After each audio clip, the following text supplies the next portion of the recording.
कंस की जो पत्नियां थीं अस्ति और प्राप्ति, अस्ति माने है, प्राप्ति माने होगा।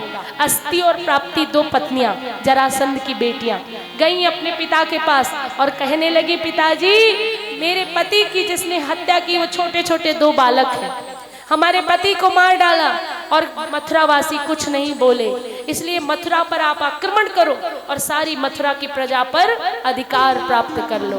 तो राजा जरासंध ने अपनी बेटियों को कहने से सेना संगठित की और मथुरा पर धावा बोल दिया। एक नहीं दो नहीं पूरे 17 बार युद्ध किया और 17 बार कृष्ण और बलराम से पराजित होकर गया। बड़ा ही लज्जित हुआ जरासंध, 17 बार हार गया। जब भी सेना संगठित करता तभी युद्ध करता और हार जाता। 18वीं बार इसने कहा, अगर मैं युद्ध नहीं जीता तो 1000 सैनिकों की बलि दे दूंगा, 1000 ब्राह्मणों की बलि दे दूंगा। अच्छा, अब भगवान को पता चली कि अगर युद्ध जीत गया तो मथुरा वालों को जीने नहीं देगा, और अगर हार गया ये जरासंध तो 1 सहस्त्र ब्राह्मणों की बलि दे देगा, इसलिए ना तो मैं इसे जीतने दूंगा और ना मैं हारने दूंगा। बीच का रास्ता निकाला भगवान ने और युद्ध करते करते भाग खड़े हुए युद्ध छोड़कर।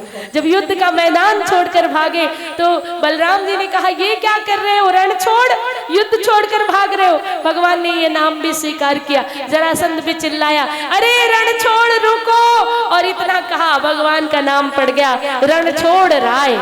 क्या नाम पड़ा? रण छोड़ राय।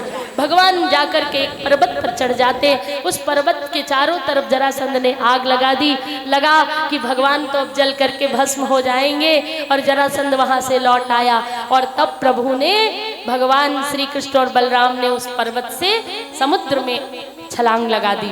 डाकोर जी के पास वह सुंदर स्थान था जहां भगवान युद्ध का मैदान छोड़कर भागे थे, तो रण छोड़ राय कहलाए। और उसके बाद समुद्र में छलांग लगा दी। गुजरात में वो स्थान पड़ता है, पावन स्थान द्वारिकापुरी।